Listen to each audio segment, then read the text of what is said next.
I wanna be the very best that no one ever was. To catch them is my real test. To train them is my cause. Assalamualaikum warahmatullahi wabarakatuh. Kami dari kelompok E ingin mempresentasikan hasil diskusi kami, yaitu tentang peran pemerintah dalam mengatasi masalah pandemi di bidang sosial.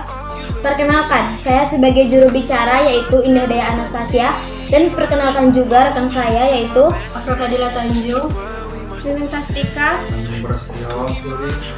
Raihan Septiono, dan teman kami juru kameramen Muhammad Kurniawansyah. Baiklah, di sini saya sebagai juru bicara ingin menerangkan isi dari presentasi yang telah kami diskusikan. Adapun susunannya yaitu yang pertama latar belakang masalah, yang kedua rumusan masalah, yang ketiga tujuan pembahasan, yang keempat isi, dan yang terakhir yaitu kesimpulan dan saran. Baiklah, saya akan memulai satu persatu akan saya bahas. Yang pertama yaitu tentang latar belakang. Masalah sosial adalah suatu ketidaksesuaian antara unsur-unsur kebudayaan atau masyarakat yang membahayakan kehidupan kelompok sosial. Apabila antar unsur-unsur tersebut terjadi bentrokan, maka hubungan-hubungan sosial akan terganggu sehingga mungkin terjadi kegoyahan dalam kehidupan kelompok. Masalah-masalah sosial tersebut berbeda dengan problema-problema lainnya di dalam masyarakat karena masalah-masalah sosial tersebut berhubungan erat dengan nilai-nilai sosial dan lembaga-lembaga kemasyarakatan. Hal ini dinamakan masalah karena bersangkutan dengan gejala-gejala yang mengganggu kelanggengan dalam masyarakat. Dalam masalah pandemi, masalah sosial berawal dari kasus lokal COVID-19 menyebar ke seluruh dunia, silih berganti dengan cara penularan yang disebut kasus impor dari luar wilayah asal atau transmisi lokal antar penduduk. Baiklah, itulah latar belakangnya. Yang kedua yaitu rumusan masalah. Rumusan masalah di sini ada empat topik. Yang pertama yaitu apa yang dimaksud dengan masalah sosial. Yang kedua, faktor apa saja yang dapat menyebabkan timbulnya masalah sosial di masa pandemi ini. Yang ketiga, apakah dampak gejala sosial di masyarakat? Dan yang keempat yaitu apakah upaya pengendalian masalah sosial dalam masyarakat? Adapun tujuan pembahasan yaitu melalui tugas ini kami sebagai kelompok mahasiswa diharapkan dapat mengevaluasi kebijakan pemerintah yang sesuai atau tidak sesuai dengan Pancasila.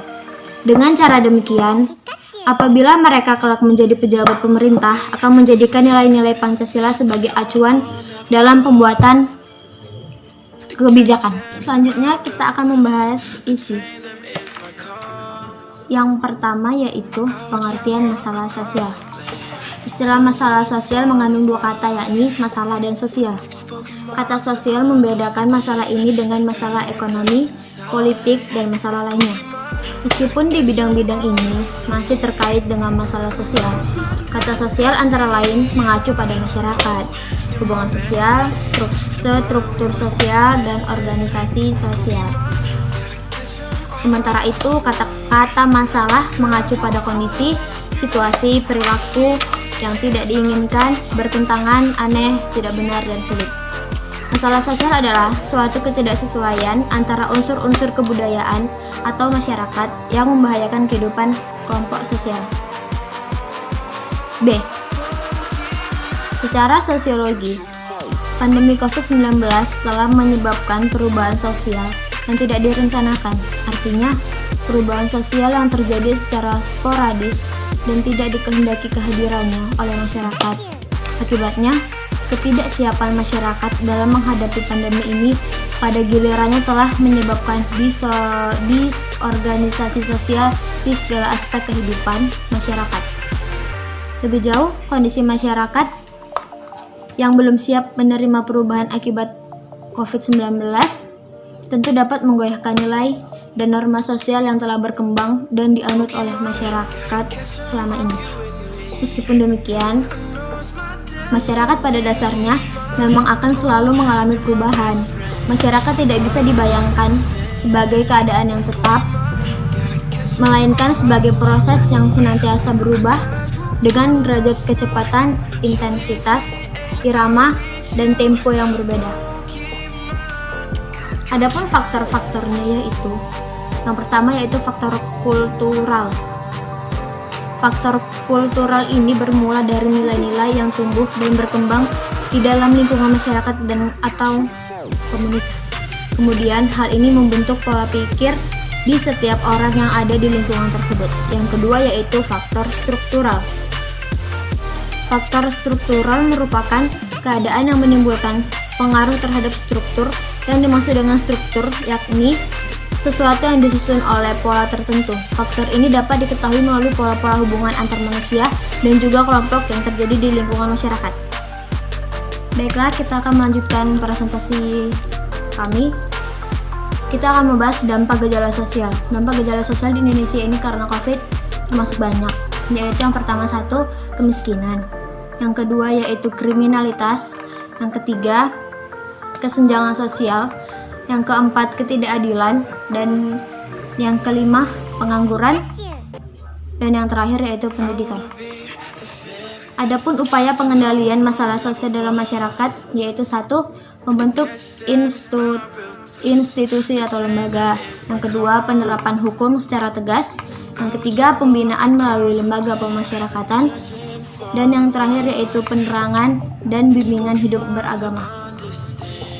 Adapun kesimpulan dari presentasi kami atau diskusi kami yaitu di dalam kebijakan pemerintah dalam menyelesaikan masalah pandemi di bidang sosial ada di Pancasila sila kelima yaitu keadilan sosial bagi seluruh rakyat Indonesia.